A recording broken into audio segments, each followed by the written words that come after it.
Hey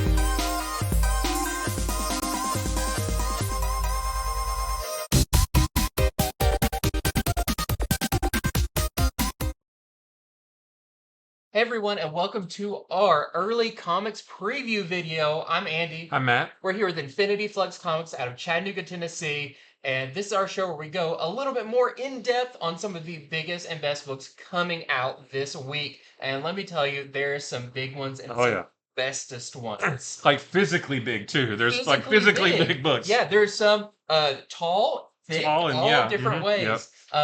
So we also do the short video that we just got done filming where we go over about 10 books pretty fast and everything. And that video is extra hard this week for me because I have a lot to say about a lot of these books. Right, And so trying to condense that. So I'm glad we have this longer show definitely. where we get to talk more in depth and talk about these books a little bit more because there's some really good ones. hmm So you can see we've got a few here to start out with, but kick it off. We're gonna start with a number 8. This is Star Wars Hyperspace Stories number 8 with a story by Michael Moresi and art by him. Andy did the cover art and the interior art, pencils and inks on all of it, and then colors on the cover. Yep. So this is 100% art-wise anyway, 100% Andy Dugan. And so obviously the art in this is fantastic. I would hope you would say that. The story is really good too. And I'm not even the biggest Star Wars comic reader, but I really like this one. This is a one and done story of a Snoke giving General Hux and Kylo Ren orders to go down to the planet Caraxes. Am I saying that right? Caraxes, yeah. Because they're trying to get the people on that planet to fall in line with the First Order. But Hux and Kylo have two completely opposite methods of doing that.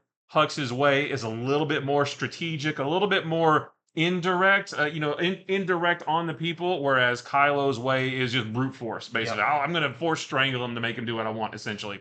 Um, uh, Neither way really goes right. They go down to start talking to the people to make them fall in line. Uh, Kylo, none of the people there can give the order. None of the people they're talking to can give the order. So then Kylo goes to find the one who can give the order, or the person who can give the order to everybody else to fall in line with First Order.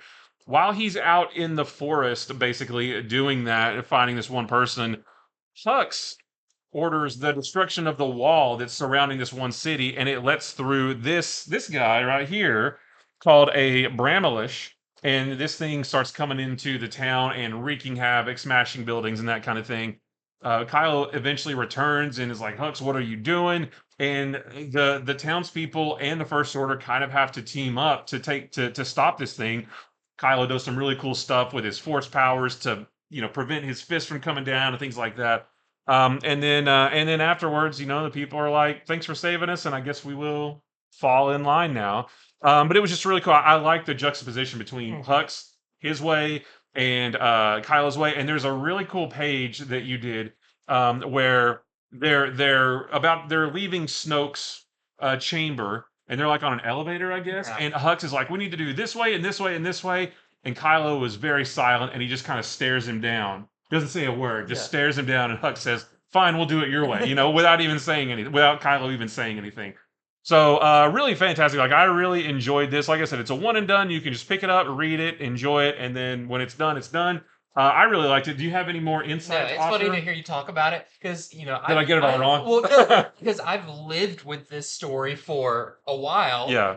Like you read and reread the pages over and over. Like it's weird. You hear people talk about when they make movies and stuff, like they can't watch them back Yeah. because they just see kind of the mechanics of it. That's how I do. Like I know every panel in this. Yeah. Well, I know my thought process of everything. So it's great that it's finally out and people can read it through without like for me hitting those like churning through Yeah. the what's about. But no, I really had fun with this. One of the notes that I got from the writer initially was that they wanted Kylo to be scary in this. He does What? not remove his helmet at Yep. all. He is very silent. And my take on that was how I do that. I tried to give him a lot of like looming. hmm There's a panel where he like bursts through a door, and I just wanted him to be like a presence Yeah. wherever he was. I wanted him to make very subtle moves. So he doesn't do, other than when he's like fighting and stuff, he doesn't move really more than his head. And this was like a conscious thing I said because I was like thinking about Vader, and Vader was very like kind of a juggernaut. Yeah. He just kind of plows through an area without much finesse. He's just very much a presence, and so kind of treated Kylo that way. And but it's fun. I'm a huge Star Wars fan, so there's a lot of just stuff I've added in Yeah. here that for a lot of fans will pick up on. There was one panel I was going to text you because, like you said, you're trying to make Kylo look really stoic. It's a panel that's tall and slender, and it's just Kylo's face, and it's all there's no there's nothing else. It's just like like this much of his visor. And I want to text you and say that could be corner box art. Like Yeah, put that up in the corner box, and yeah. like make that like it would look really really good. Like little things like that I really like. I got to design the Bramelish, the alien monster in Yeah, there. and he plays a big part in it near the back half of it. Yeah. He starts running, rampant through the town, smashing things, and So that was fun. That was my little. I got to add that to the Star Wars mythos so and when you stuff. see this in a TV show or a movie, it came from the mind of that guy right Yeah. there. Yep. So no, just overall, love doing this one, and stay tuned because I have big stuff coming next year, mostly Mhm. that I'll be able to announce, hopefully in the not too distant future. Nice. Well, so yeah, we have this awesome cover by Andy himself, and then we have this variant cover by Carrie Nord, also featuring Kylo as well. And I love the old school, and you got it here too. Yeah. Sort of the old school, the blasts. Yeah, the editor really wanted to make these feel like you're reading a like old Marvel Yeah. Star Wars comic that had a lot of those cover texts and everything, and I Well, love tell it. the editor that I think it's awesome. I love that kind of stuff. Yeah, It's I think it's fantastic. really cool, and anything that makes you stop and look at the cover, but then you have something to read, like just keeps you engaged Yeah. more, and I think that's a great thing. Okay, next up for me is a really big book this week. This is Miss Marvel, the next mutant or the new mutant. Man, I cannot get the title of this book. She's not the Either next one. Avenger. She's not the new Avenger. She's the new mutant. Should have known that because of the book New Mutants. That would have helped me remember it. So this is written by Aman Vellani, who you may know as playing Miss Marvel in the MCU, which is really cool, and Sabir Pirzada, who was like a producer. It was involved with the She was show, yeah, yeah. and also has written some like comics and stuff in the past. Done some like kind of extra stories and everything. The art in this is by Carlos Gomez and Adam Gorham. And usually when I see two artist names on there, I'm like, okay, like I wonder if I can tell. They do this really well where there's distinct like places that the art changes to. So Okay. it really sets it apart, which I really like. Does it do that for a story purpose, like a flashback is one, It's a and dream that okay, one of the artists does, and nice, then the main stuff's the other. So it works really well. nice. So in this, if you didn't know, it does a good catch up of what Kamala's story has been recently, where she died, she was brought back, she discovered she's actually a mutant. That's one of the reasons she could be brought back, and she has kind of joined the X-Men, even though this is a time where being a mutant is It's not a good thing. it's not good. It's outlawed. There's people hunting mutants, so mutants have gone underground. Thankfully for her, she's Miss Marvel, and people don't know she's a mutant. So she Oh, does have that, like, I can show up as Miss Marvel and nobody's going to do okay, anything about interesting. that. But in this, she is having, it begins with her having dreams. And the dreams are very disturbing. They feature basically like this disembodied voice type thing. Uh, Showing her like, oh, you were a member of the Champions. But that's the Champions, they're losers. You're a member of the Avengers. Wonder why that didn't stick. And like this whole time she's trying to fight and like basically a giant version of her hand, which was like her power, is like suffocating her. So she's seeing these very weird things. She sees like all the Avengers, but they all have her face. And then That's uh, great. she kind of breaks out of her dream type thing. And it kind of looks like the eggshells that they're when they Oh, are right, right, reborn in yeah. the mutants. Uh, but before, like as she's breaking out of there, it's like, oh, I didn't get to talk to you about being an X-Man or whatever. That's really interesting. And then I'm not going to give away kind of what the character looks like, but there is a character she sees right before she wakes up that I could probably say is a first appearance, and it is a very I would say it's an amalgam of a couple of characters, Hmm. maybe some cosmic characters that really kind of through the whole thing, you're still thinking back of, I wonder what that meant. But the crux of this book, once she's awake, is she is going to a kind of a summer program, a high school summer program, but it's at the college in New York. And it is kind of a science related one. But the thing is, it is being orchestrated by Orcus, who That's not good. no, who we know as being like the oppressors of the Yeah. mutants right now.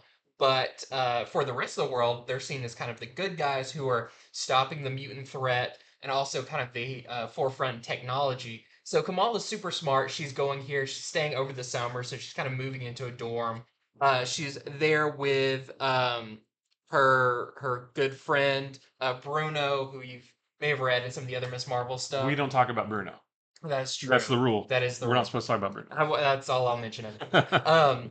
But so it's really cool. She meets her roommate Michelle. So there is some first appearances in this, but as the orientation is going on, she slips into the sewer system where she meets up with a couple of X-Men. Okay. So it turns out she's in this program because she is actually spying on Orcus because they think something's going down, and maybe there's even a big facility underneath the college Okay. campus that she's going to have to look into. Well, all this is kind of going good until a Chitauri shows up Geez, there's a lot going on. and attacks. And I'm not going to give away too much, but she does present herself in this X-Men uniform, and she thinks this is going to show that, look, I'm also a mutant and it's okay. I'm protecting these people. Of course, it doesn't go well, and they're all now saying Miss Marvel is a mutant and she's kind of on our radar. Yeah. So it does not go well, but this whole thing with the dream seems like it's going to play a big part. And what's going on with Orcus in the school is kind of the A and B plots in this. I thought this was really good. I love Carlos Gomez's art. Yeah. It is fantastic. And there's definitely some mystery set up.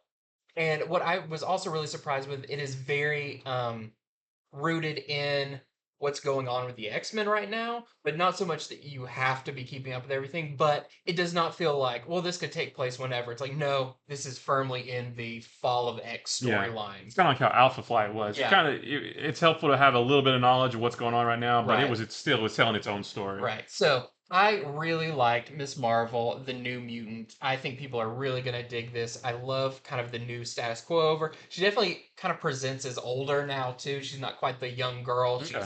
She's definitely an older teenager, and that kind of gives her a little bit more responsibility and everything. But this is packed so full of so many cool things. I can't wait for people to read it. We've also got some fantastic covers for this. So of course we have our Art Germ variant. I know a lot of people picking this one up. We have the Lucas Wernick variant. It's very cool. We have our Vecchio variant, which is an homage of Dazzler's first appearance. We have our Cork variant, which is, do you know the issue number? I want to say 137, but I might be off. Yeah. Let us know in the comments. I Like can't quite first remember. Dark Yeah, Phoenix yeah. when she like wakes up from her pod under Yeah. the lake. We also have our Betsy Cola variant, which is an homage to the first Miss Marvel comic. Kamala's first one. Yep. We have the John Tyler Christopher action figure variant, which is very cool with her extra arms in there. Homage to action figures. Yeah.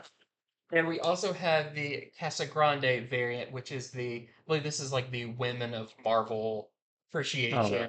variant as well. So, great book. I highly recommend everybody picking that one up. Nice.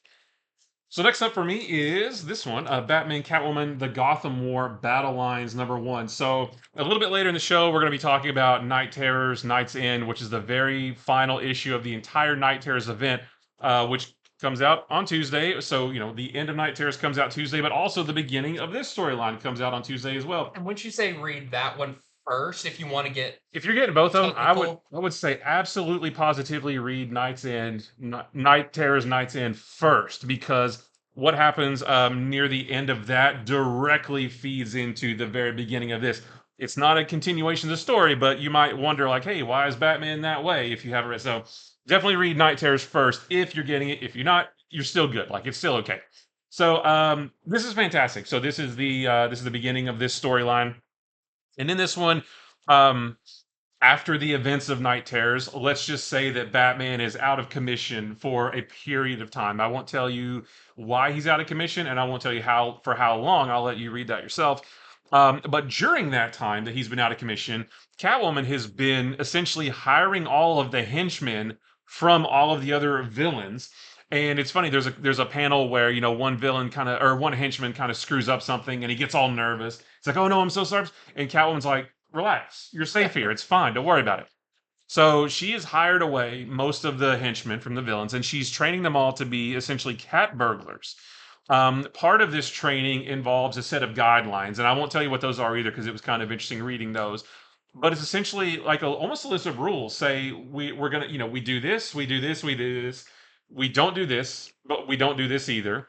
We only do this and that because of all of this stuff that Catwoman has done, crime in Gotham has reduced by 75% to the point where, once Batman is on his feet and out in the world again, he's patrolling Gotham one night and can't really find any crimes to stop. He's like, well, I don't know. There's not really a whole lot going on. So Catwoman sets up a meeting with the Bat family, Batman, Nightwing, Robin, other Robin, Batgirl. The third Robin. Yeah, right. Just all a Batwoman's there, and she lays it all out. She's like, "Here's what we're doing. I'm hired all these guys. I'm training them to be thieves." She gave them all the guidelines again. We do this, but not this and this. And what I need and because of my work, crime is greatly reduced. What I need from you, Bat Family, is to not get in our way, to let us do what we're doing. And what she's doing isn't good. It's not illegal, or I mean, I'm sorry, it is illegal. It is illegal. It's definitely illegal, but they're not physically hurting anybody. Like nobody's getting hurt, nobody's life is in jeopardy, things like that.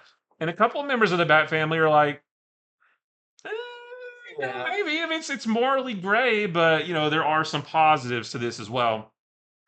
And Batman and Damian and a couple other members, they're like, absolutely not. We stop crime no matter what. And but after a while, Batman thinks to himself, maybe I'm being a little bit too rigid. I mean, it is this. There are some positive benefits to this, but then something happens that makes him think, nope, I was right the first time. I'm absolutely not going to allow this, and I will stop her or anyone else who gets in my way. Um, one of the so part of this storyline. Takes place across 8 different issues. There's a bookend, so this is the beginning, and then there's also an ending. This takes place across 2 issues of Batman, 2 issues of Catwoman, but then there's also a 2 issue Red Hood miniseries.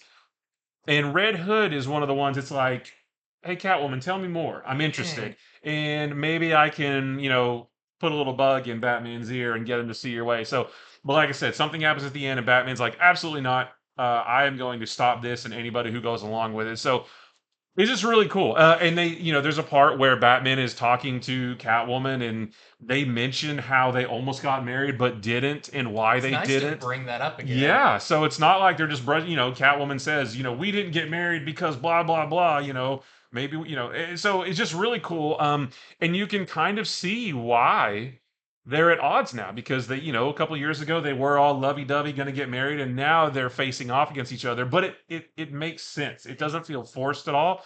Um, and Catwoman's been kind of in the anti-hero role for quite a while, but in this one, she's still not totally bad, but she's doing illegal things, right? And Yeah. she's training other people to do the same thing. So I was really taken aback with how much I like this. I mean, I thought it was going to be good anyway, and I was already on board. But after I read this, I was like, that is really good, and I want the next part like right now. So I recommend this if you're a Batman fan, a Catwoman fan. If you've been reading either of those runs, I think you're really going to like this.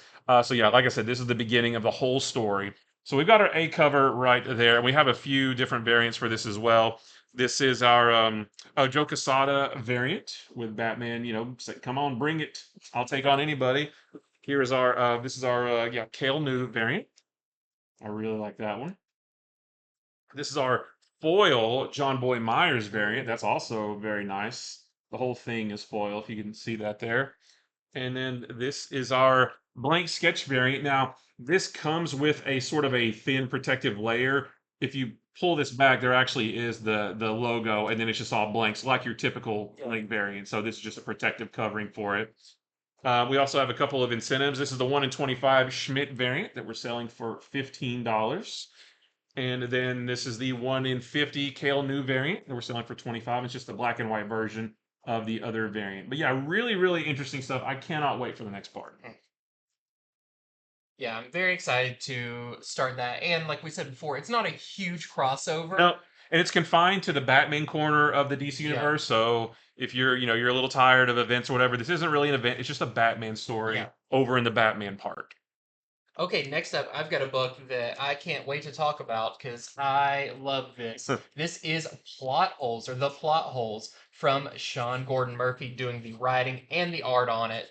And I could go on about this. The story is, I wouldn't say complicated, but it's very like nuanced and stuff. So this follows a group of fictional heroes called the Plot Holes, and what they exist in a world that's basically like they know that they're fictional. Mm. That's the big thing. They know they're fictional, and they know that they live inside of basically a library database, like a the internet's library. Yeah. All books are in here, all published and unpublished. Okay. So the thing about this is they are in charge of protecting this kind of this realm of literature from they have like a meter, and if too many bad books get published, that meter goes down, and because it's like this editing software that they kind of exist in,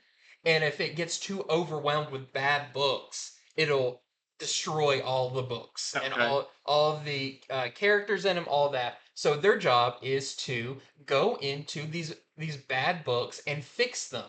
Of course, this is takes them like they go into a space story and the aliens in it are really lame. And so they kind of divert the ship in it to go to a more interesting alien Nice. planet. They go into biographies, they go into travel books, and most of them are just by really like incompetent writers Yeah. who just self-publish things. And so these are like the really hard ones for them because they're like, this is so bad. How are we gonna save it? Yeah, you said a lot of the problems that they have to solve are caused by writers who just didn't write the very good story. Yeah, right? yeah, Right. and it's really fun. So we got our team here. I'm not going to go through all of them, but you can kind of see there's like kind of fantasy characters. There's a manga character that's really fun. We actually see inside of his world, and the art kind of changes to be black and white and more manga That's focused. awesome. That's so cool. But they're also all kind of from not great books. Okay. They're kind of saved from those. But we meet our main character, who is a writer who finds out that he is actually inside of a book, which is kind of a fun thing. And he goes by, I think his name is Ink Slayer, is like his pen name, Right. and they're all like, that's super lame. I think it's kind of cool. But they enlist him to come and help them on their quests. But something in one of the books gets out and threatens to. They call it a worm. So basically, it's a bookworm. Oh. But it is corrupting all of these other books, and they can't like save them fast enough. So they're gonna have to go in and stop this thing by jumping through different stories, different genres to try and stop this bookworm from destroying all of the books. So that's kind of the plot. But what really sells this, of course, is Sean Murphy's art. Sure. It is fantastic. It doesn't deviate super far from his main style, but he does kind of adapt it color wise and tone and everything to the different genres, especially the manga one. And there is a travel book they go into, and it becomes very more colorful and stuff like that. So it's just really cool. Your main leader of the group, her name is Ed, but it stands for editor. And Oh, she's okay. like goes in there and like they'll have to like kill off certain characters because they're just not working in the book too well. I don't know. It's just really cool, and this is the start of a mini series. So I'm not going to say too much more about it because I feel like the fun of it is kind of reading it and just turning the page, and things get revealed to you. And I am all for just this going on for as long as he wants it to go on. I know it was originally, I think, like It's like a a Kickstarter thing. Kickstarter Yeah. type thing, but I think he should do more in it because I think this is fantastic. Also in this is preview pages for his new Zorro book that's coming out as well. So if you want a little bonus, some really cool Zorro pages in the back of that as well. We got some great variants for this too. Kind of showing off some of our characters. This is our Dan Panosian variant. We've got our uh, Calero and Richardson variant. It's an homage to a Comic Zone on the Comic Genesis. Zone, Yeah. yep. Which is pretty apt for this story. We have this Walt Simonson variant, Yeah. homaging his own first appearance of Beta Ray Bill with this character's name is Roar, but he has like an umlaut over one of the letters. Okay. He's pretty cool. And then we have this 1 in 10 uh, Mignola homage cover. So it's homaging Mike Mignola, but it is by Sean Murphy, and we're selling this for $12. So just a fantastic book. I really hope people pick this up because if you're looking for something new and different, Yeah. that's what I was gonna say. It sounds very different, like very unique, original, something Yeah. like we haven't really seen before. So before we get any further, just want to remind you, all these awesome books we're talking about, you can head over to infinityflux.net where you can order these today. You can pre-order books, you can pre-order the variants, everything that you pre-order, you get 10% off of, and our eternal gratitude. Yep. So many of you have ordered stuff from us, and that just warms our heart. We love it. And as a thank you, also, you can use the code I love Flux at checkout and get 10% off your first order. So if you're a new customer for us, you can do this and get an additional 10% off your first order. So make it a good one. And just kind of a thank you for everyone who has joined us on this journey of ours that we have been doing. So let's get back into the goods. Yeah. So next up is Marvel Age number 1000. So this is a big square bound book. It's one shot. But this is kind of celebrating Marvel's history. This features 8 different short stories by 8 different creative teams. So I'll run through a few of them. I won't go through all of them. I'll let you discover some. But like, so the one of the stories is a Spider-Man story written and drawn by Ryan Stegman, who was born to draw Spider-Man. Yeah. Probably the best Spider-Man story I've read all year. It was fantastic. In this story, he's fighting the Lizard while and trying to, he came up with some kind of serum. He's trying to inject him with this serum to make him turn back to Kurt Connors. All the while fielding texts from various, members of his supporting cast, various members of his family, saying, "Hey, don't be late for dinner. Be sure, 6 o'clock or whatever. Don't be late for dinner." Aunt May texts him, telling him not to be late. Betty Brant texts him to say that Jonah's on the warpath because he wants pictures of Spider-Man, that kind of thing. And this is out of continuity as well, I believe, because Or maybe set kind of in the past. yeah, something like that. Because I'm pretty sure Peter and Mary Jane are together. Like, there's no signs of Paul anywhere. So, and I'm pretty sure like Jay is still at the Daily Bugle, all that stuff. So it's just its own story. But there's a lot of good action with Spider-Man fighting Lizard, but also comedic. Like, oh, I'm trying to get there, that kind of thing. There was a really cool story of the original X-Men and Jean Grey sort of kind of struggling with the fact that she's the only female on the team. And her relationship with Cyclops is starting to blossom a little bit.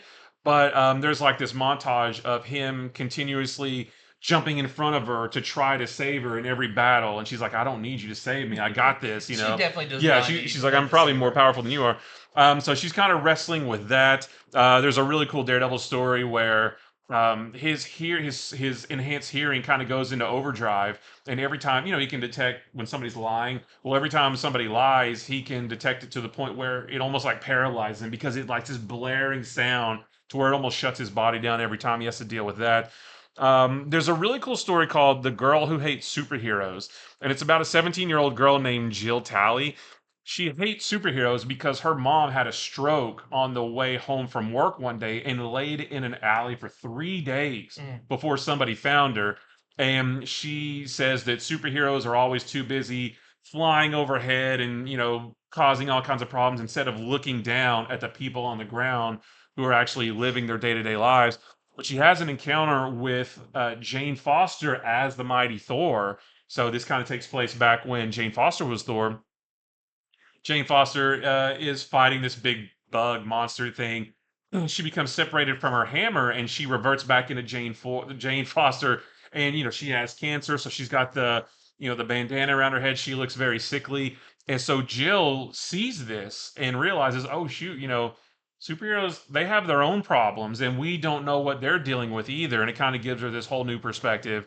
And then the last story of the book is called Observations from the Backyard, and it's about these three young boys they're hanging out in the backyard, and they keep talking about this world that only they can see, and they keep saying, maybe we should tell the rest of the world about this world that only we can see. And they talk about doing that through images, through storytelling, that kind of thing. And then we learn at the end who those boys are, and it's just really cool. It's kind of touched me a little bit too. It's just really well done. So, and there's other stories in there that I didn't mention too, but just 8 stories, 8 short stories featuring various characters. There's an original Captain Marvel, there's a Silver Surfer, a couple others. But just a really nice one shot, just full of really good creative teams on some really classic characters. So just like I said, celebrating the history of Marvel. So yeah, that is our A cover right there from Gary Frank. I love, put Gary Frank on a Marvel book. Give me any of those by Gary Frank to be fantastic. We got some really cool variants though as well. This is our from Manipul, yeah. I can't remember. Yeah, Manipul variant featuring a bunch of those characters. We also have this nice George Perez Captain Marvel variant. And the Captain Marvel story is like before this, like it's the original Marvel when he first came to Earth. He was still working for the Kree, that kind of thing. And then this is the one I got. I really like this, the Ryan Stegman Spider-Man variant. It makes sense with the story. It does make sense with the story, absolutely. Yeah, great Spider-Man story. I love it so much. So yeah, really cool issue full of really cool stories. Okay, I've got a really cool issue to talk about, and man, is this wild. So this is Action Comic presents Doomsday Special, and it says at the bottom, "He who rules in hell." So I didn't know what to think going into this one. I kind of knew the synopsis, but not the details. So this is written by Dan Waters and arts by Eddie Barrows, and so Kara, Supergirl, has a dream of Doomsday of Doomsday in a kind of a fiery place. As she talks about like kind of what Doomsday meant to Kryptonians. She kind of describes it as an urban legend, but she says it's closer to an urban truth. They Oh, knew he existed, but he was still kind of this like enigma type thing. And we know that back from like the follow up to Death of Superman, all the yeah. stuff we learned about Doomsday since then. And a moment I love is she actually goes to Clark as they're eating breakfast. And he's like, "Hey, something seems weird." She's like, "I had a nightmare about Doomsday." And he's like, "Oh, okay, let's talk about that." And she's like, "What?" She's like, it was just a dream, but what was it like fighting Doomsday and dying?" And Superman does this great, like, you know, Superman's like, man, it sucks. It hurt yeah. real Well, bad. that's the thing. He's like, "I finally knew what it was like to be human." He said, when we say we're tired, that's different than what humans say Oh, when they're tired. okay. I finally understood what it meant to have nothing left in the tank, Yeah. to every punch was just throwing my own body weight against him, knowing that I would die in this. He's like, nothing has, made me fear as much as that. Like, it's a really foreboding scene. I was like, this is really, like, I love Superman talking to Supergirl Yeah. about this moment that's like, okay, like let's actually talk about what happened there. So that's what happens, but she's like, "I'm sure it's a dream." He's like, "Are you sure?" She's like, "Yeah, it's just a dream." Well, as she leaves the house, she's confronted by Martian Manhunter, who says, "We need to talk." And he says, "I sent you a dream." Because Martian Manhunter during Lazarus Planet had a run-in with Doomsday as Doomsday was trying to kind of Oh, regrow. that's right. And so he's actually kind of tapped into Doomsday's mind. And he's like, "I didn't understand what he's saying. I don't speak Kryptonian, but I sent it to you so you could translate it for I love the me." idea of Martian Manhunter's like, hey, did you get that dream I sent you? Yeah. Yeah. And he kind of talks about like, "I didn't send it to Clark for other reasons." Hmm. And it basically shows Clark with his kids, and so he's like, "I'm not bringing this back into his life." So they see that there's kind of a fear that Doomsday may be coming back, but he's dead. So how is this? Well, they get sucked because of these dreams and everything. Doomsday's in hell. It's like the DC Universe version of hell, and Supergirl and Martian Manhunter get pulled there. So it is horrifying. It is exactly what you think, this would look like. But you've got Supergirl and Martian Manhunter there. And the things that I don't want to give away too much of this issue, but uh, they learned that Doomsday in hell actually is thriving because the more people are tortured and he can't die there, so he's just getting stronger. And they're referring to him as King Doomsday. Well, someone else in hell has a problem with this. I won't say who it is. It's pretty obvious, but it's a character who first appeared in Beowulf #1 from 1975. Wow. I had to look that up and be like, has this character appeared like this before? And it's like, oh, from Beowulf. That's super cool. The futuristic Beowulf DC did back then. But this character is upset because hell is all built on belief. And as long as the souls in hell believe that this guy's in charge, he's in charge. But now they're starting to see Doomsday grow powerful, and their belief in Doomsday is growing. And so this character is losing his power as Doomsday is getting stronger. And if he gets too strong, if the souls in hell believe that he can escape, then he can escape. So it is up to Supergirl and Martian Manhunter to stop Doomsday from breaking out of hell. And some pretty wild stuff goes down. Like, I'll say that Supergirl gets some new armor that I'm surprised she even chose to put on because of how horrible it is. Ooh, okay. And just to top it off, because I could talk about this for a long time, because this was not like a DC book I've read in a long time. This is going to be, it says to be continued in the page of Superman and Action Comics. So it makes me think this is going to be an event Yeah, well, for both books. Yeah, didn't they say there's the next big Superman event next year is going to be Doomsday related? Related, and now seeing this, it's like, oh, this is going to be big. Oh, okay, I'm sold. But there's also a backup story in this that I also have to bring up because there was a character during Lazarus Planet called Raphael Arce, and he was the one that Martian Manhunter was with during the kind of his one-shot special about Doomsday, and that character ended up dying in that issue that Martian Manhunter couldn't save him. I need to go back and read it now. But what's interesting is this character is also in hell. Why did he end up there? And all the demons are like, "What are you doing here? You like look like you're alive." Well, it's because this is our return of Bloodwind Oh, that's to right. the DC universe. Yes. And he refers to himself as the Superman of Hell. So you'll have to see what he does. It's not a giveaway because the cover says like the return of Bloodwind, but this was super cool. So I'm very excited for what's happening. And it says that will be continued in Action Comics. So everybody, if you are enjoying Superman, but you also want to read just you want to remake Doomsday into a very scary character, this does that. And I'm very excited for the Superman books coming up. Yeah. So this is our A cover for that. The Baren's cover that's super cool. We also have some really nice variant for this. So this is our Puppeteer Lee variant, and that kind of gives you an idea of like what Doomsday's Yeah. starting to look like. I think that's the cover I pre-ordered because I just love the idea of giant Doomsday Yeah. and then little Superman like going at it. We also have a Oh, fantastic Dan Jurgen yeah. variant, the OG artist of Doomsday. We have Oh, that was our good too, though. Perio variant, super cool, and we also have this Clayton Crane 1 in 25 variant that we're selling for $25. So if you're reading the Superman books right now, I suggest picking this up because it is super cool. I see what you did there. Yep, I did that. I didn't even think about it.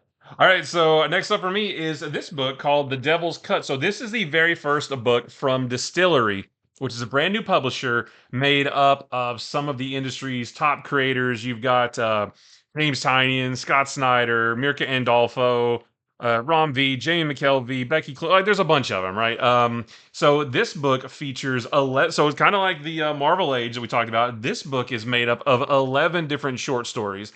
All from different creative teams that are part of Distillery. And the thing about just real quick about Distillery itself is that it kind of makes me think of like, when Image was first formed, all the creators that have bought into this, it's all creator owned books. They own all of the rights to these stories that are going to be published through Distillery, but they're also co-owners of the company Yeah, too, which is pretty cool. So another thing, do you know, like, I don't know if these stories in here are going to spin off into I their think own they are. books. I think these are kind of our hints of what's the stories to come. Because I wasn't sure if it was that or if it's like this is a taste of the kind of stories, but the stories in this, that's And I it. think the first one we're getting is the Becky Cloonan Tula Lotay story that's in here. I believe that's the first one. Well, that's interesting because I have a note on here. So that's the last story in this book, but at the end of that story, at the bottom, it says, instead of saying the end, it says the beginning.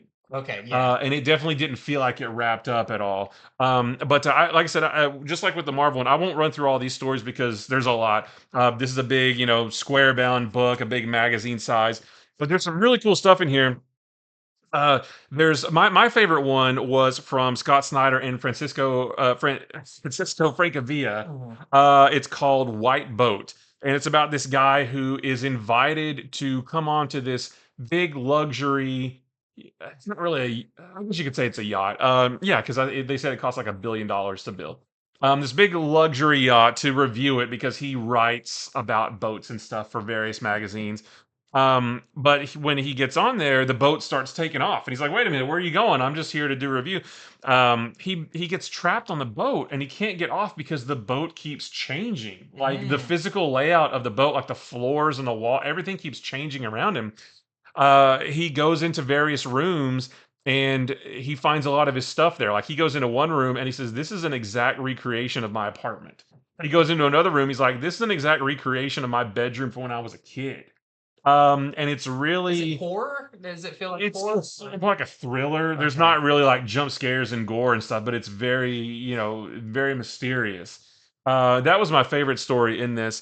Um, there's one from Jock who wrote and did the art called The Stowaway, and a young girl sneaks aboard this big starship that is docked getting supplies for their next big journey out into space, and she jumps aboard to try to steal some of those supplies like food for her and her mom, and she nearly gets trapped on this because it starts to take off earlier than what she planned, and she nearly gets trapped on it when it starts to take off. There's one called "Waiting to Die" from Rom V and Lee Garbett, whose artwork I love. It's about this couple who's kind of evaluating their relationship in the wake of this massive solar flare that is threatening to disrupt all the world's communications and also people's ability to remember stuff. And even the news is like, if you go outside, kind of like how you're not supposed to look at the solar eclipse, right? Yeah. They're like, if you go outside during the solar flare, it could affect your ability to remember things, and if you're seeing this, it may not be the first time you've seen this, that kind of thing. Mm. So just all kinds of like 11 different stories, different things like that. They're not all sci-fi. There was one that Just that beach one. The oh yeah, first that's one. that's another one. Eight Rules to Make It Out in One Piece. That's by Elsa Charretier and PK Colonet or Colonet. Yeah, there's this undercover agent. She kind of infiltrates this mob resort. It's kind of a beach and there's like drink stands and stuff, but it's run by the mob. She's trying to get at this mob boss, but she gets found out and she has to escape. And so she's narrating, like, here's what you do in this situation. Step one, do this. Step two, do this. And it's very fun. It's bright and It's bright and colorful. colorful, but there's still like killing and stuff. Like she takes out some of the goons in some really creative This is a ways. very mature book, though. There is some stories that are like, there's that one with the dead body. It's like, Yeah, I was gonna not talk about that one because as an example, yeah. this is not for kids. Oh yeah, not definitely not for kids, but definitely not Gratuitous. it's not gratuitous either, but yeah, this is mature readers. But if all of these stories are going to get their own books, then we're in for a treat because there's some really interesting stuff in here. I didn't even talk about some of them. Like I said in our short show, it gave me Black Mirror vibes, but it's not, but only kind of because not all of these are sci-fi Mhm. related. There's one that last one from Becky Cloonan and Tula Lotay. It's about a young woman who's accused of being a witch, so it's back in like medieval times. uh, Everybody says that she is to blame for bringing a plague to the small village. She gets taken by the royal guard or whatever, thrown in a dungeon to await her trial. This young man comes up and says, "I know how to get you out of here." and tells her what to do. He's willing to do it, but it doesn't sound super great. But maybe it doesn't go as planned, that kind of thing. And that was what at the end it said the beginning. So I want to see what. So there's really cool stories. I hope they all get their own books because they were all very good, very captivating, and again by some of the top talent in the industry right now. So really, really cool. I'm really interested to see all the stuff that Distillery comes out with, and also too. Part of Distillery's deal is like these will only be printed for a certain amount of time. I Right. think they'll be digital, but only available for a certain time as well.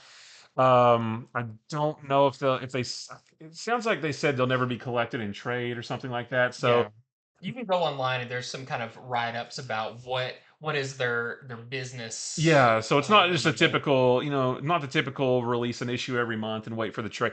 So I would highly recommend if these sound interesting to you, then grab the books as they come out because that's going to be your best way to read these stories, and they are very good. So we have our main cover here. We've got a whole bunch of variants too that kind of represent some of the stories and are done by some of these creative teams. So here's our Jamie McKelvey cover, and these all have a big D on them, but they're all wraparounds too. So like this one, you can see wraps around. And this is reflective of that story that Jamie McKelvey did. This is the one I got. Yeah, this is the cool one. This is the Francavilla. Now, yeah, that's the one I ordered too. Now, the Francavilla one was the one on the boat, and there is not this monster, this big monster yet, maybe, but it is on a boat in the ocean. And it does look like a big squid or big some kind of Cthulhu something or other. Yeah. So maybe we'll see that at some point. We have a 1 in 10 Becky Cloonan variant. I love Becky Clooney's Yep, art. for $10. We have a 1 in 25 Tuolote variant for, let's say $25 already. Yeah, so $25 for that one. We have a 1 in 50 Joel Jones, and that was the weird one. Yeah. That was the one that you don't let your kids read. That's a 1 in 50 that we're selling for $50, but the art on that one was gorgeous. Yeah. Holy cow! And then Fun. yeah, this is related to her story. So this is a 1 in 75 Mirica Andolfo variant that we're selling for $60. Her story was fun. It was about this demon, but he's also a talent manager of this singer, and she's worshipped by the entire world, literally. So and there's a demon behind, so like, what is all that about? So yeah, that cover there. And if you want the 1 in 100, we do have that. You can pick that up from our eBay store. Just search Infinity Flux, and you can find the 1 in 100 variant there. Very cool. Yeah, really good stories in Just that. Yeah, crazy books this week. yeah, Crazy, yeah. exciting, new, so much cool stuff. My next one is Ultimate Invasion #3. So Ultimate Invasion, this is a 4-part miniseries. And this was the first one I grabbed this week because I really wanted to see like Yeah. how is this going to lead to a new Ultimate Universe? This also did inspire me to jump back in and reread Ultimate Spider-Man. Oh So yeah. it did that for me as well. But Well, it sounds like though you said you jumped into it because you want some answers. It sounds like maybe we're still not very close to getting I answers. think we're super close to getting too many answers. But in this one, of course, this is by Jonathan Hickman and Brian Hitch. Obadiah Stane or Stone. What is it? Same. Stane. Yeah. My autocorrect went to Stone. I was like, that's not right.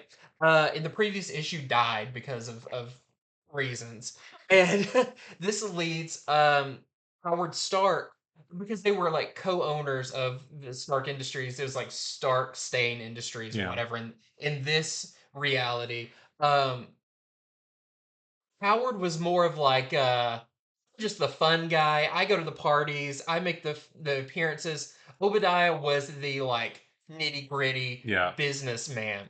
Well, when he's gone now, Howard Stark has to take up that thing, and there is a meeting in Latveria that he now has to go to. And when he gets there, it's full of all these characters you saw in the previous one, Mm. where there's like the kind of Buddhist Hulk, there's Magic and Colossus, and all of those characters. That whole group is there. And he's like, this is cool, this is really fancy, but this is also really weird because I think we're at war with you. And like, it's weird that we're all invited here at the same time. And that's when the maker comes out and he's like, you need to start asking the right questions. So Hmm. there's some weird stuff going on here, and maybe some stuff that Howard does not agree with. as now he's learning kind of what Obadiah probably knew that was keeping from him. Well, this kind of gives him the decisions: am I going to go with them, or am I going to rebel against what they're doing? Kind of throw it all into a tizzy, pretty much, in this world that the Maker kind of runs. But the other thing is, we do get I wouldn't say a backup story, but kind of a elsewhere type going on. Is we see the Maker inside of his palace thing that he has, where he has someone unexpected that he's working with that we have not seen yet. So that one's really cool. And Hmm. there's another like 2 page last thing where if you've seen a variant cover coming Okay. up Yeah, that's the one I'm of a excited. character, you see them there and kind of what is setting up the next big oversized issue. So a lot of if you know, you know, Yeah. but I don't want to give away too much because it is kind of a fun reveals along the way. But I still don't know how they're going to wrap this up and start a new universe in one issue or one issue and a special. Yeah. Because most of this is actually Howard Stark learning about this universe. So I'll be interested to see. I know Hickman has a big plan in place, so I'm excited to see how all of that works out. So this is our A cover by Hitch. We also have our Hakuna variant as well. Yeah, I can't wait through that. I'm so many questions, but I have faith that it will all work out in the end. It's just I don't know how we're gonna get there. I just love comic book mysteries, Yeah. so it's fun. All right, so next for me, not that one, is this one, Hulk number 3. Still a fantastic series. At the end of last issue, Bruce Banner and his new traveling companion, his reluctant traveling companion Charlie, they wound up in a church that were full of undead people who were praising their Lord Brother Deep. At the end of that issue, they put Banner on an altar. They stabbed him in the chest to make an offering to this entity that they worship. And of course, at the very end, that caused him to turn into the Hulk. So this issue is all Hulk smashing stuff, basically. So it's like the last issue, Hulk wasn't even really in the issue. This Banner's not in the issue at all because it's Hulk all the time. Hulk comes. Banner got stabbed. Hulk comes out. He starts like smashing the church that they're in, smashing all the undead. I don't want to call them zombies, but that they're these undead because they can talk and stuff. But he starts smashing all these undead people. He does so much damage that the church and the ground that it's sitting on collapses because it's on top of a mountain. So it actually collapses into the mountain where he and Charlie fall into. Um, they fall into this big like cavern because the mountain's hollowed out, right? And they find even more undead down there performing a ritual to awaken this giant monster known as Udru. And there's actually a back page that is very in universe. It kind of tells the tale of this monster and what these people believe and worship and that kind of thing. That's the first half of the book, and then the rest of the book is very light on dialogue, very heavy on amazing art of the Hulk smashing this Edging on giant monster. smashing. Heavy on smashing. Just smashing this big monster, a Drew. And I won't say how it ends, but it's just really cool. The art is fantastic. Nick Klein's rendition of Hulk, I love it. He's big and beefy and just chunky. His torso is maybe a little bit taller than his legs, but he just looks like this big monster that you do not want to mess with. So really fun. I mean, this is if Hulk weren't in this book, I would think that this is some kind of Scott Snyder horror image book. Yeah. Yeah. But it's like it's that kind of book, but oh, there's Hulk smashing stuff. So super duper I kind of fun. like the idea you just have an indie book and you're like, this is cool, but what if I dropped Hulk in What if I here? dropped Hulk right in the middle? That's exactly What what would this is like. happen in Yeah. this weird world? Yeah, and I'm sure we'll talk about it when it comes out, but at the very end it says, next issue, Man Thing. And Yes. we've seen the cover to that. We talked about it on Comics from the Future, Hulk versus Man Thing. So that's going to be awesome. So yeah, just another really cool issue of this new Hulk series. Really different take on the Hulk. We've got our A cover right there, and then we have this Frank Miller variant as well. And that's kind of happens in the book. He smashes his way through a mountain and punches people. He just punches a bunch of tiny rocks. Yeah, that's right. Hulk versus tiny rocks. Okay, next up is kind of a issue slash PSA. So this is Conan the Barbarian number 2. This is the variant cover for this. This is the De La Tour variant because the A cover for this. I believe it's the A cover, the G cover, and the F cover, if you want to be specific about it, Yeah. were delayed, thus making the entire book delayed until next week. So this was relayed to us through an email from the distributor, Just but today too, right? yeah, Yeah. just today. So here's the thing. Some stores, I mean, it's an email. Some stores will miss it and still put the book up for sale. It's just they ask because they want all of the covers to come out at the same time. So this is going to be withheld from most stores until next week. But we wanted to at least show it and talk about it real quick. It's just another great issue. Maybe I'll talk about it more next week, but it does just continue Conan and his new picked girl he's with named Brissa, as they are. There's been this wave of. I also don't want to say zombie, but Right. these picked Undead. undead Yeah. that have been kind of making a wave through villages, burning them, doing terrible things, but not stealing things. These aren't like your typical barbarians, and they don't want treasure. They want bodies, Yeah. and it makes it very weird. So Conan and Brissa follow from afar, kind of watching what they're doing.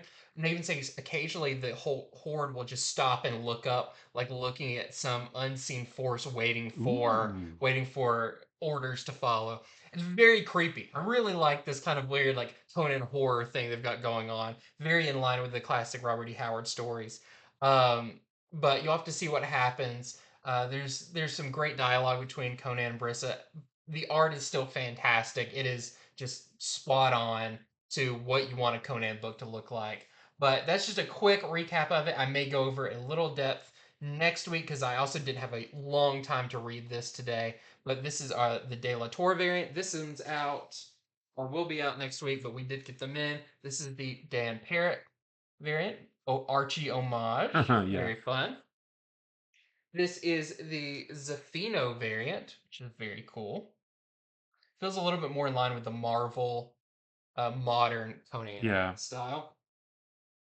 I love this one. This one is the Gist variant, which looks like the old Savage Sword of Conan magazine. And then we also have this black and white uh, variant of what will be the A cover. So that is by Qua. Yeah, so your store may have it this week. It may not have it this week. If they don't have it this week, then it should be there next week. Right. So just keep that in mind. If it doesn't show up this week, then it'll be there next week. Exactly. Let's see. Where am I at? All right. Next up is a local man gold with a shiny, Literally. yeah, shiny gold, 100%, 100 carat. What am I trying to say? Yeah, pure gold on the cover. Pure gold. Yeah, it's cost $1 million. So this is a one shot that tells its own story, but it does sort of follow the events of the first story arc from Local Man. So if you haven't read that, you might be a little bit lost in this, but you can still read this without reading that, as long as you just can accept that there's weird things going on here. But in this story, the series so far has followed this guy named Jack. He used to be a hero named Crossjack on this very 90s team called Third Gen, I believe. Well, and this story is actually kind of meta, and it actually sort of not pokes fun, but it uses a lot of tropes of Marvel and DC books that involve like multiverses and crises and that kind of stuff. So Jack's previous superhero identity of Crossjack comes to the present day from 20 years in the past. So you've got Jack as he is now, and you've got Crossjack as he was 20 years ago when he was part of that super team. And he's like, "What are you doing here?" He's like, "Wait, I remember this because he lived it already." He says, "Oh, there was a big multiversal thing, and I remember getting displaced in time and that kind of stuff." And he wasn't the only one though. So some other characters from other a little bit more obscure image books from the 90s and a little bit later came. So there's a Stryker from Cyberforce, the guy with the three arms on one side. There was one of the characters from Dynamo 5. There was a Flame Breather, Fire Yeah, Breather, Fire Fire Breather. Breather. Yeah. And there's a couple more that I don't remember, just like some obscure stuff. Oof. Yeah. The McFarlane. Um. So, like I said, it's all a play on multiversal stories, time travel stories, crisis events, and that kind of thing. And so, at the crux of all this, though, the thing that's causing this shift in time is Joan from Love Everlasting. Every time, because in her book, every time she falls in love with somebody, time resets itself. And so they're trying to get to her to try to get her to reset everything the way it was. But there's another hero from another universe who's trying to get to her as well. And this hero is one that Crossjack actually merged with once in an amalgam type story from when we with the amalgam stuff back in the 90s. And there's the reverse story in this is it kind of gives you like a little 2 or 3 page thing of what that was like. So this other hero is trying to get to her as well because he is trying to restart the universe because the heroes of this earth are too grim and gritty and like they're jerks. And he's like, well, you got it wrong. You're all terrible people. We need to start over from scratch. It sounds crazy, but if you've been reading Local Man, it'll kind of make sense. And once you read it, it'll really, really make sense. But it's all a big send up of, like I said, multiversal stories. We've gotten all these crisis events from DC, all these, multiverse things from Marvel. And it's just a big almost parody of that, but it's not like super slapsticky parody, but it's a play on all that kind of stuff. So And there's more characters that oh appear in yeah. it, but we were having fun pointing out Yeah. the different characters and what they're from and all of that. I think Yeah. if you're a longtime Image fan, you'll Yeah. have a good time. Yeah, a big nice 2 page spread of all these different characters, some a little bit more obscure, some not so obscure, that kind of thing. But it's just a really fun because this whole book has been kind of meta anyway, with Jack being on this very 90s looking team, and the backup stories from when he was on that team are very 90s trope heavy. And this is just more of that kind of cool thing. So really cool. There's our A cover right there, and just like the regular series, it has a story in the back that you flip it over. So there's the back cover there. But yeah, that is our A cover, and then we have this one as well from Tony Fleeks and Tim Seeley. Does it have an alternate back cover? It's the same back cover. Okay, I was making sure. Yeah, Yeah. so the back of these two are the same, but the front are different covers. And that one's all foil, all gold foil too. Yeah. Spared no expense. That's right. Okay, so this next one we both read, so we can kind of both talk about it a little bit. But this is our final part of Night Terrors. It's funny that this is so late in the show, but there's so Right. many other big books that came out this Yeah. week, and this does wrap up Night Terrors. So this is Night Terrors Night's End. This is And it's the only Night Terrors book out this week. Like that's it right Yes. there. That's the end of it. Yes. So this is really cool. So same creative teams. They've kind of been working throughout this whole thing. Joshua Williamson, Howard Porter, Kevin Coley. We've also got Trevor Hairsine, Nessie, and more work on this one. But this everything culminated to the moment where kind of insomnia broke out of the nightmare realm. That's right. He's in the real world He's now, in the real world. along with a lot of other nightmares. Yeah. So we've got Deadman, Batman, Sandman, Robin. All of those, have are now coming together to stop him. And we have Insomnia, who has got his forces out, and so now they're fighting in the real world. All that's going down. Um, so this, I'm not gonna give you a play-by-play because it is fun to see how this finally wraps up everything.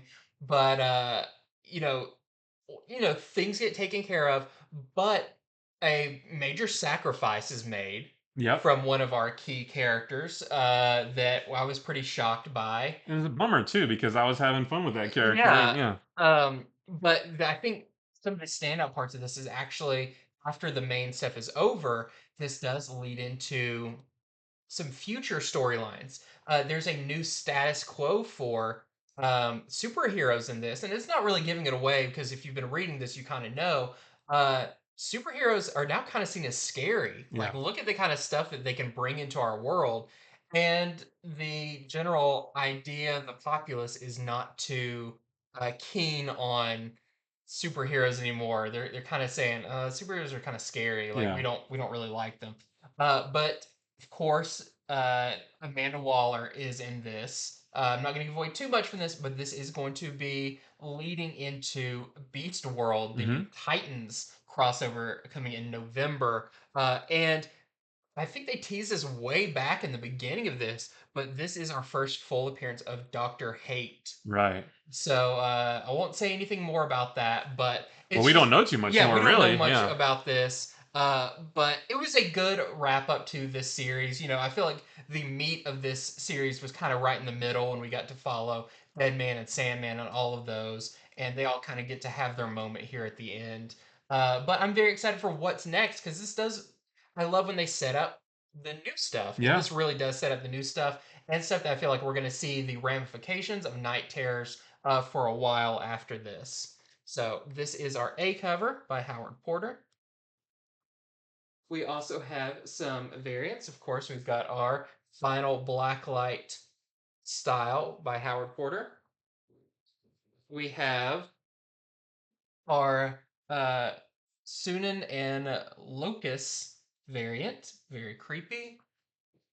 We have our Demio variant, very cool. And we have a 1 in 25 Dan Mora variant that we're selling for $12.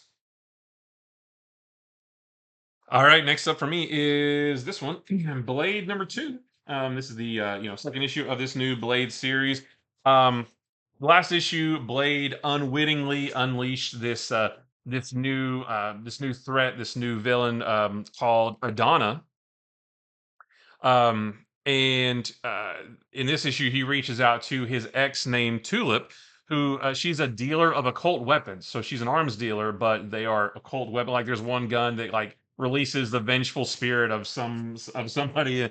So he reaches out to her. She says that she'll help, but while they're in her apartment, which is in like a high rise, they get attacked by a helicopter. Like a helicopter like shows up and starts it's very Matrix. Like they start mowing down with a big machine gun.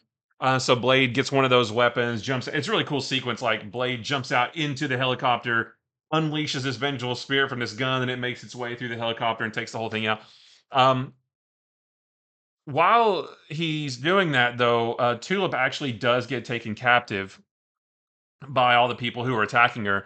And it turns out that she owes well the person who captured her is a centuries old unhappy customer. Let's say he says you owe me magic bullet. I can't remember what kind of bullets it was. I don't remember what it was, but he's a very unhappy customer. So he sent his goons at her. So now Blade has her as well because he needs to turn with Adana, and he goes to Rotha, who was last issue.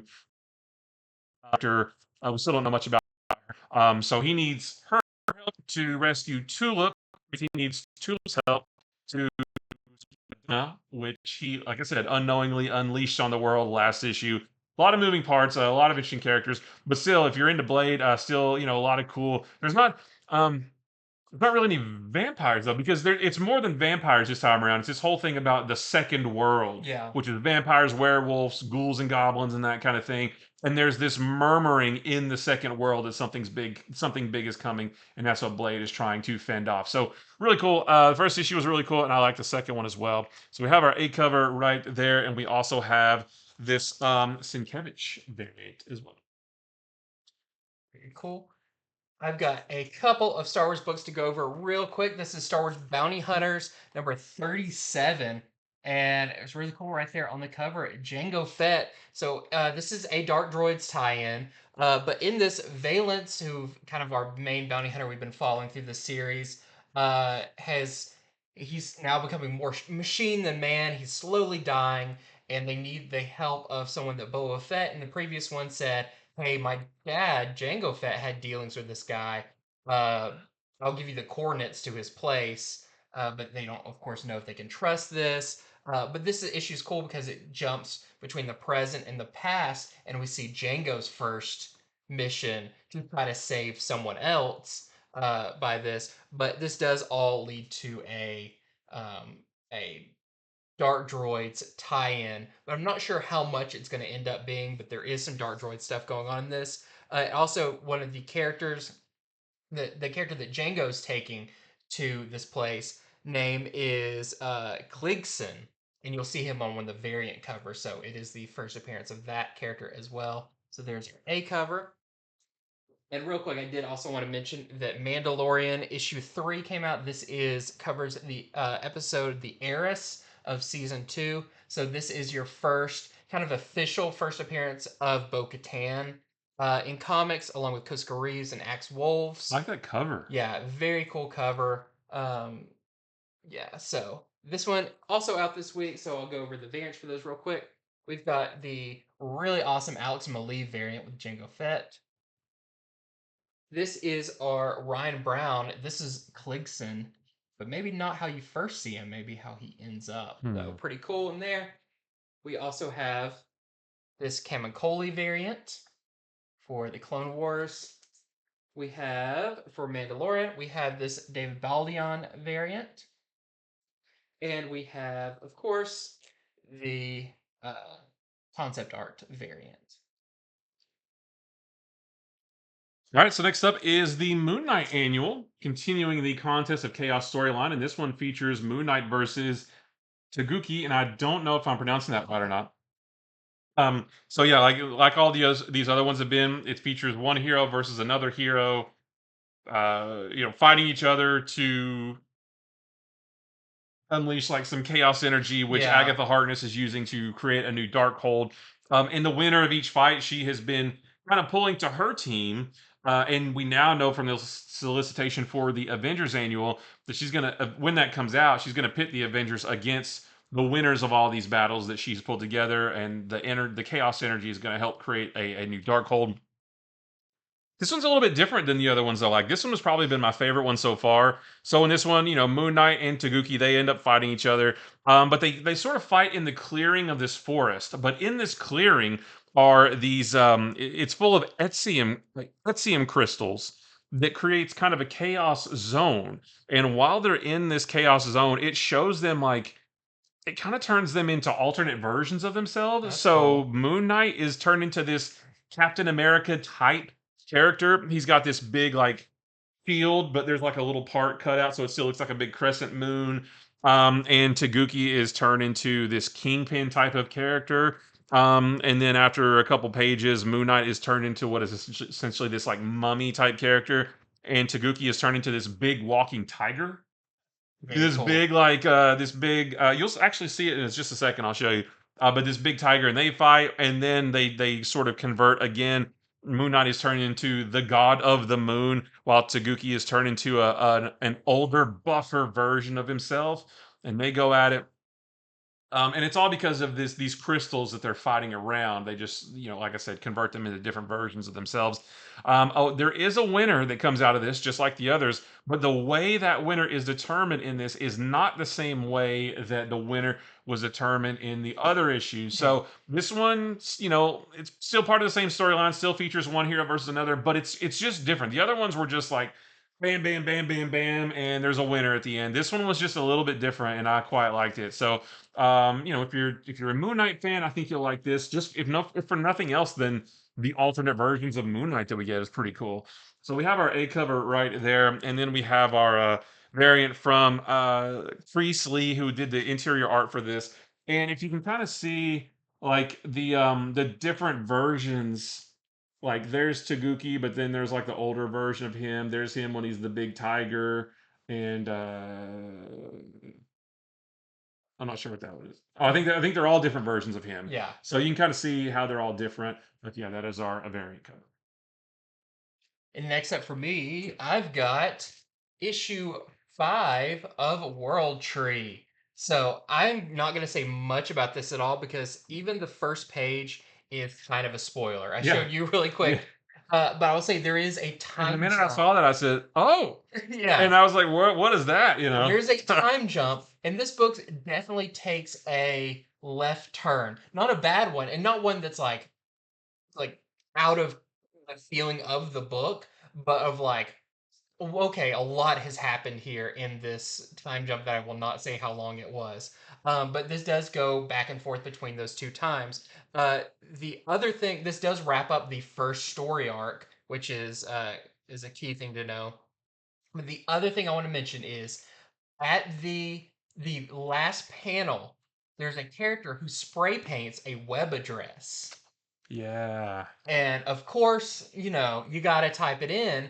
And on the next page is kind of like a like login page, and the password is right there. And when you go on the website, you have to put in the password. And I will leave you with that. I went on the website, and now I am a completely different human being. That's I right. am You're corrupted. you're haunted by I'm haunted by the things the I've seen. undernet. Yeah. But I think a lot of people will have fun with that little Easter egg at the end of this. So that is World Tree number 5, a great issue. A lot of things revealed in this, and the story, like I said, just goes to some crazy places. We also have the variant for this. This is the Fezula variant. Yeah, I can't wait to read that. I want to reread all of them together now that Yeah. the fifth issue is out. I want to read the whole thing because I think it's fantastic. All right, so the last one for me is Death of the Venomverse number 3. In this one, Carnage is just continuing his slaughter across the multiverse of anyone who is bonded with a Venom symbiote.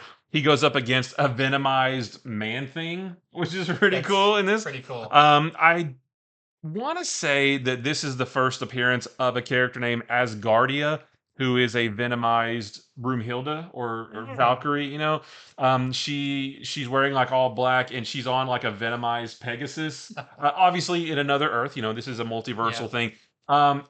I don't think we've seen her before.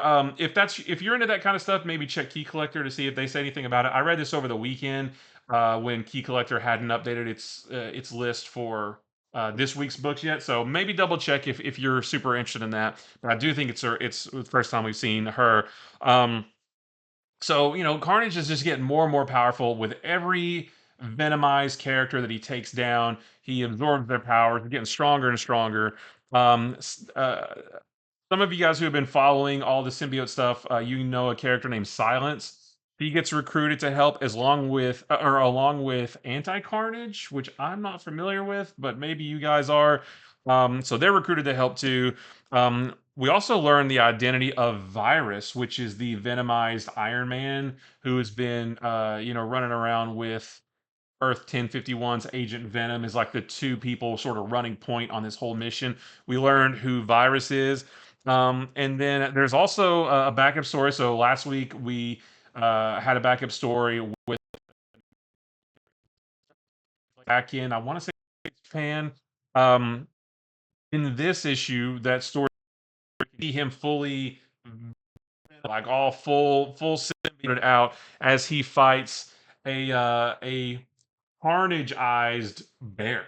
Oh. And the farmers and the villagers there think it's like a big oni, but it's like a big bear that's like got the carnage symbiote, and this and Kid Venom is there trying to stop it. So that part was really cool too. So if you're into the Venom stuff, you're into the symbiote stuff, don't miss Death of the Venomverse number 3. I think it's a 5-issue miniseries, but yeah, some cool stuff in there. There's our A cover, and then we have a couple variants. So this is our Sandoval variant.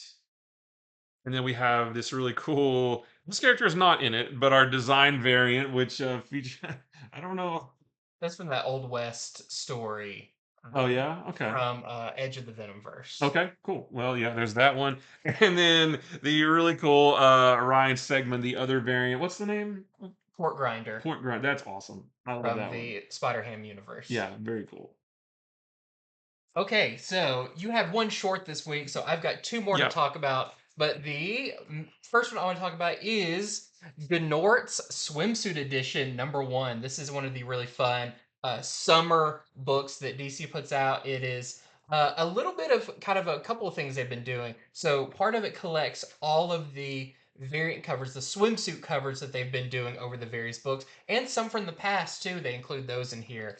So if you never got a chance to see those or never got the issues, it's fun to have them collected here. There is also two stories in this as well that I thought were really fun. So there's one that is new and one that is a reprint from a previous anthology collection. But the main one is set on Gotham City Beach, which used to be owned by the Penguin, but he no longer owns it. So we have Black Canary, Batgirl, Vixen, Poison Ivy, and Huntress are kind of stationed there. They're sunbathing. Huntress is set up there as a lifeguard, but they know something's going to go down because Penguin is not going to take losing his property lightly. So they're kind of on alert, but they all have like bathing suits that's kind of homaging their regular suits. That is when they notice something going on under the water, and Penguin and some of his people are trying to break open a pipeline Oh. because, as Poison Ivy says, if Penguin can't have it, then no one can have it. So it is up to this team of, it feels very Birds of Prey, with all of them teaming up, but with some new members on there to stop Penguin. And it's a fun story. It's definitely like fun in the sun type thing. But there is a point where Penguin is getting drugged behind a jet ski that Huntress is on. But when she turns around, she's just holding the bathing suit. And you can guess Penguin is out there up to no good in his altogether. So just really fun issue. That does not happen in Tom King's Penguin No. miniseries. No, but maybe it should. Maybe it should. But it's a really fun little one-shot story featuring this kind of summer story. There's also another story featuring Midnighter and Apollo, who are having a beach day when they notice a cruise ship getting attacked by Mr. Mala. Oh yeah. But maybe he's doing it for love Okay. and not for hate. So you have to check that out. But I did want to mention what's cool about these is this is the A cover. The A cover and the variants all also contain a centerfold. So this one is the Jorge Jimenez Nightwing and Batgirl, Barbara and Dick. And there's 3 different ones that you can collect. So if your store will let you check them out, you can check them out. If not, it'll be a fun surprise which one you get. Yeah, because it's random. It's random. But I've checked them all out, and there's one that's pretty crazy with Gnort on there. They're all great, but one is like really funny, and then the Yeah. other 2 are just like nice. And then there's you a know. Poison Ivy one that's Yeah. really nice, and then I really like this one because it just seems really fun. So that is Gnort Swimsuit issue. We also have some fantastic variant covers, including this Adam Hughes cover with Power Girl.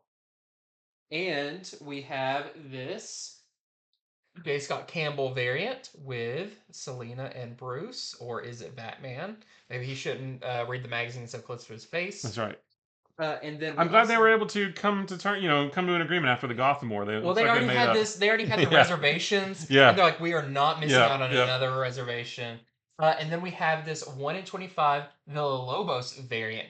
It's very nice. We're selling for $50. I think this one's going to go very fast.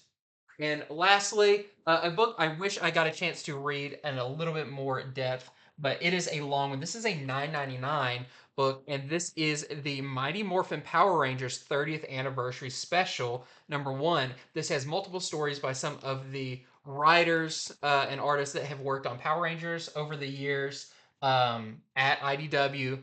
And so we've got like the return of Ryan Parrott writing some stories. We've got a story spotlighting Ernie and his juice bar, where the Pink Ranger lets him know because he's really down on like, man, my place keeps getting attacked or whatever. To give him kind of a something to make him smile, she said, I'm not taking my helmet off, but we shop at your restaurant, and that makes him really happy, which is really fun.